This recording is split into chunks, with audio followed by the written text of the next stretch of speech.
If your car shakes while you brake, it's typically a braking problem. If you feel the shaking in the steering wheel, it's usually the front brakes because the steering wheel is connected to the front wheels. If you feel the shaking in your seat, it's usually the rear brakes. The disc brake consists of a rotor which turns with the wheel, a caliper assembly which presses the brake pads into the rotor and slows it down. The caliper assembly has a piston which presses to the left in this diagram and presses the brake pad into the rotor, while the caliper itself moves to the right and presses the opposite brake pad against the rotor as well to slow it down. This is a cutaway view of the brake system. This is what brake pads look like. The front brake pad shows the surface of the friction material that rubs on the rotor, and the rear brake pad shows the part where the piston or the caliper presses against. The braking system can have a solid rotor or a vented rotor. Solid rotors are in the rear of the vehicles, while vented rotors are in the front. The vented rotors dissipate heat more quickly using fins between two solid surfaces. There are two reasons for braking vibration: disc thickness variation and lateral runout. Disc thickness variation can be caused by brake pad material fusing to the rotor, while the lateral runout occurs when the fins of a vented rotor rust. This reduces the rotor cooling and the rotor gets so hot that it warps. This is the dial indicator. It has a magnetic base that you can turn on and off, and some repositionable arms, and the dial indicator itself. The dial indicator measures the amount of movement of the plunger.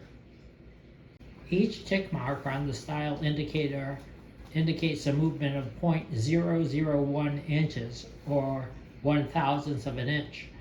We can use this dial indicator to measure the runout on the rotors. Use a screwdriver in this slot here to pry the cover off. It's just held in place by a spring.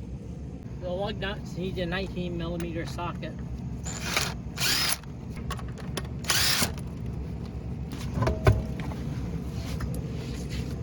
I don't use these screws that used to hold the rotor in place while it's open like this, so I had to screw the lug nuts on to make sure it didn't wobble. Also, I put a C-clamp across the caliper to compress them and make sure the brake wasn't rubbing on it while I was turning the rotor. It's got a magnetic base here, which you can turn on and off, but it's not a strong enough magnet to really hold it on there strongly, so I have to be careful so it doesn't fall off. The dial indicator should be perpendicular to the rotor, but this setup will get us an approximate runout. 44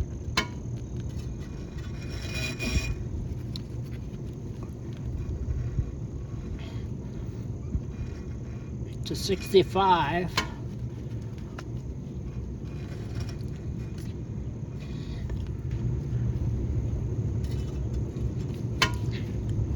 43 to 65. 22 thousandths. That's too much. Chilton's manual says we have a maximum runout of 2 thousandths and a target runout of 0 thousandths. First, we'll take off the caliper guide pin bolts here and here. And then we'll take off the caliper bracket bolts, which are here and here.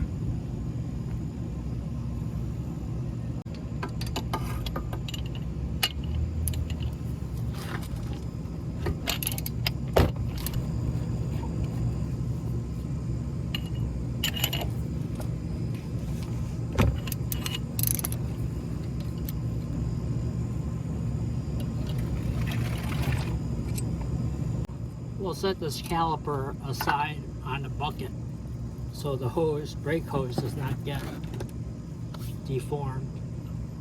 There's the brake caliper on this bucket to prevent the brake hose from getting twisted or stretching. You can see the brake pad has a lot of material left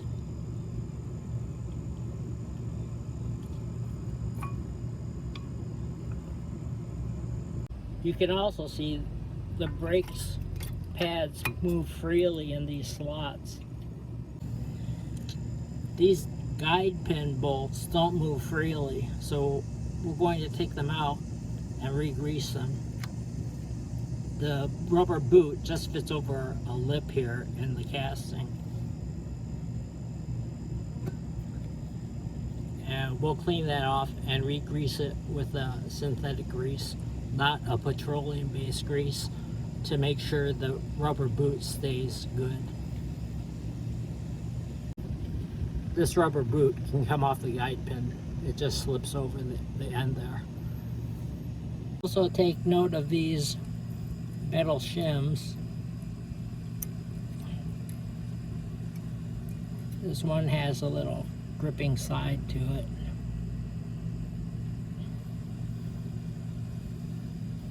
This one goes back into the casing. These are 15mm sockets.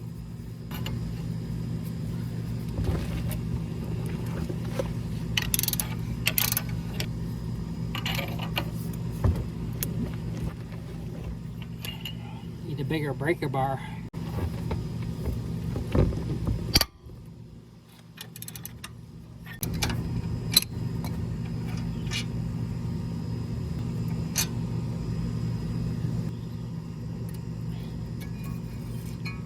Now this comes right off the bracket, caliper bracket.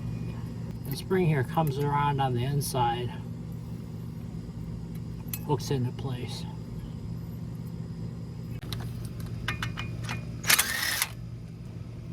This just comes off. Sometimes the rotor is rusted onto the hub and you have to hammer it off. You can see it's really rusted. We'll have to clean this off too before we install the new rotor.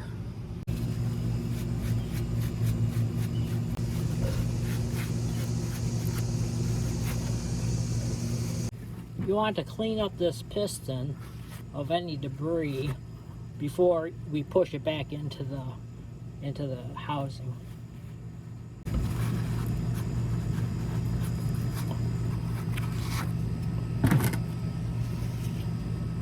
And we can use the C-clamp to push the piston back in to the housing. This will give us more space for the new rotor, which is going to be thicker. And clean up this surface with the wire brush and get rid of the rust that's occurred. So work on cleaning this part.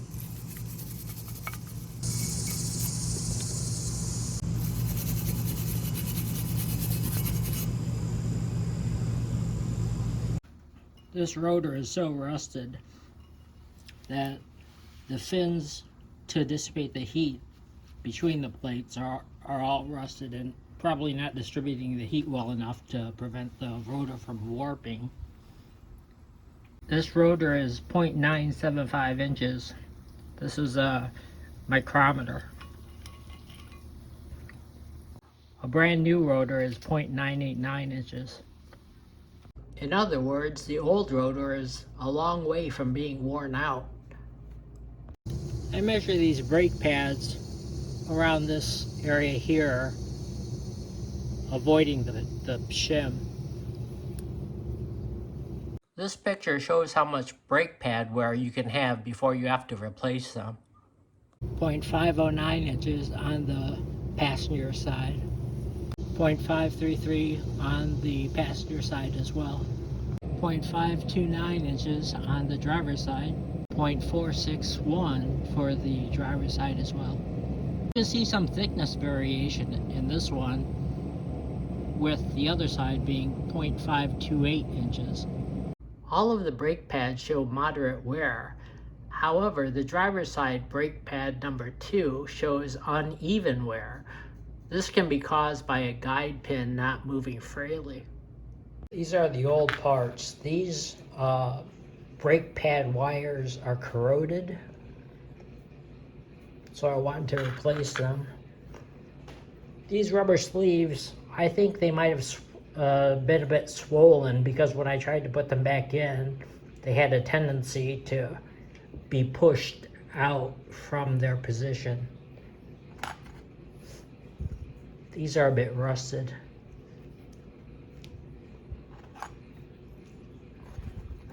Now these are mostly dirty, I think, but we'll just replace them as well. These probably could be used again. I purchased the replacement hardware kit with the rubber parts and the metal parts. You can see these guide pins are a little bit different. One has a silver end, the other has silver plus a little bit of gold showing.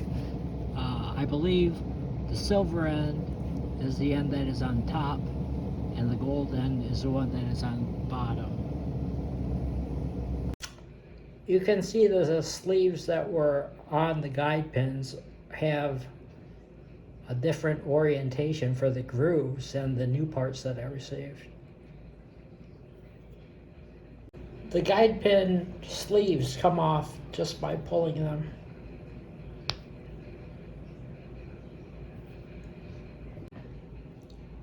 These two guide pins are different. This has a gold band on it, while this one does not. This one has some flats machined into the circumference, while this does not. These shims have been treated with a process called black oxide to provide them with mild corrosion resistance.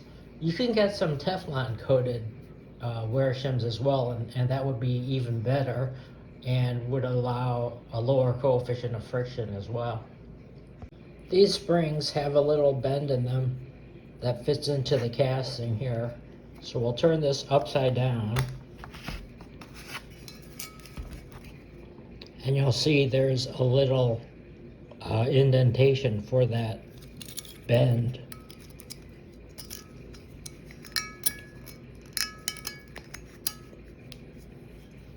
Fit in like that.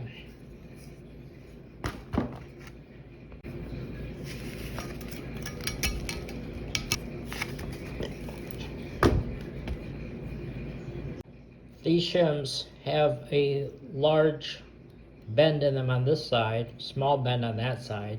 The large bend goes on the outside, so this way. And that helps hold it into place.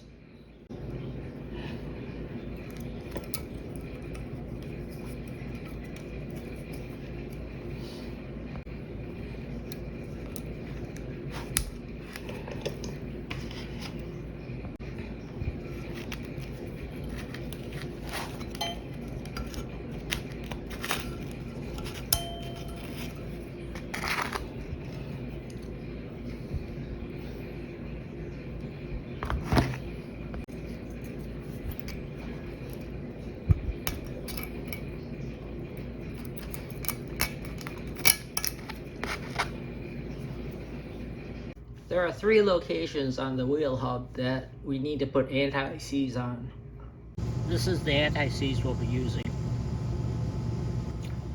It kind of separates over time, so be sure to stir it.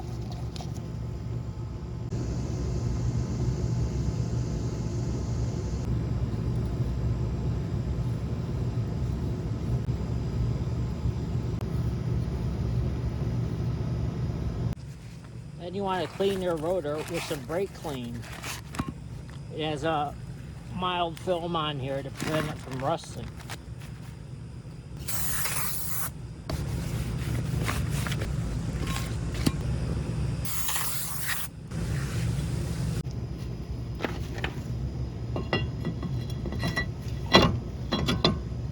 These brake shoes get installed this way, in between these 2 spring parts.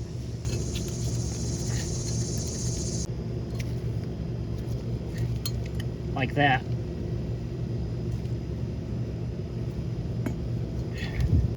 Now we want to put some synthetic grease wherever the brake pad is touching wherever there's moving parts. You want to get some synthetic grease so it's not going to harm the rubber parts in case you get them on.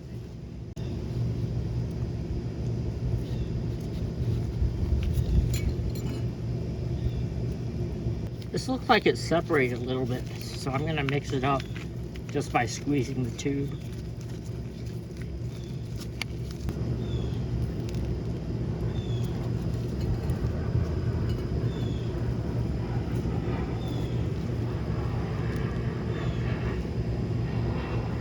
You'll also want to put some grease, some synthetic grease on these parts here, the brake pads, where there's moving parts. This has the piston cylinder pressing against it. You want to do that. This one has 2 ears on it. We want to check the runout again on this new rotor. So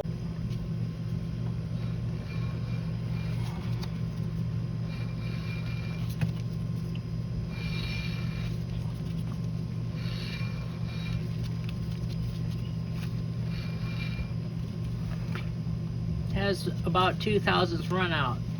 Their target is really 0 thousandths runout and up to 2 thousandths. This brake bracket goes on the inside here.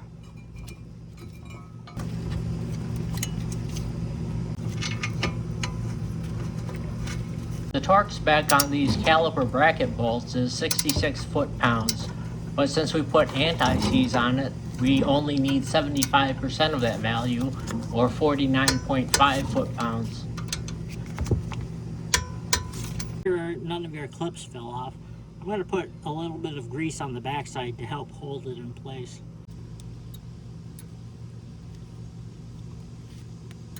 If you put the top in first, you can bend this open a little bit so it fits over the bottom.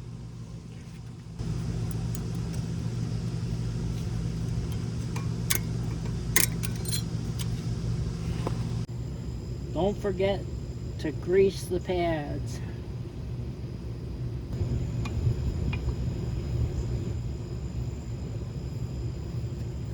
This will help prevent brake noise.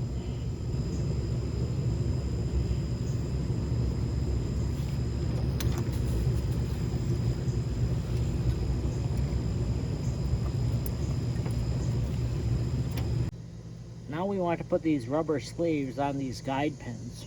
It's a little difficult to push it on dry, so we'll lube it up with some synthetic grease.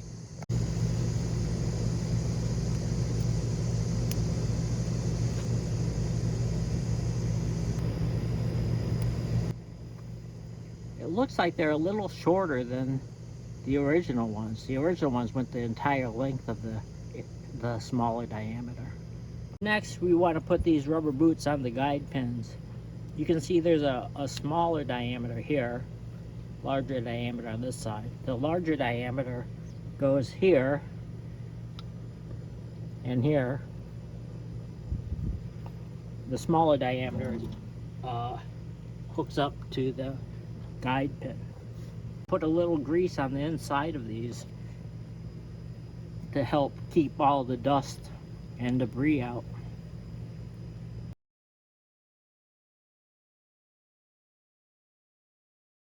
Usually these rubber boots slip right on over the lip on the casting. However, this time I need to help it with a screwdriver.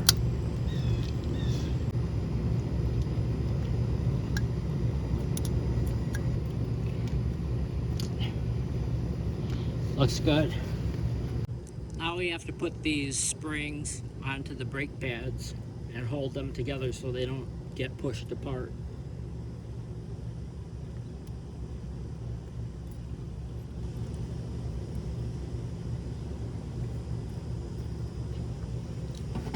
And then while holding it, put the caliper into place.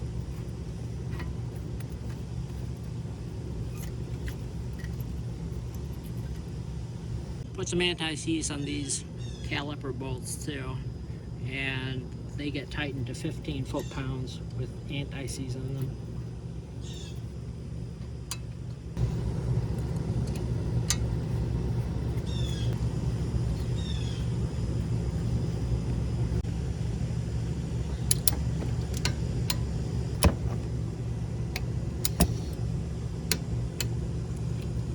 You can see this whole caliper can move now, where before it was very hard to move. Be sure to check your caliper hose to make sure it's not twisted and the grooves are parallel. The final step is to pump the brakes until you feel some firm pressure. This will cause the brake pads to close in on the rotors.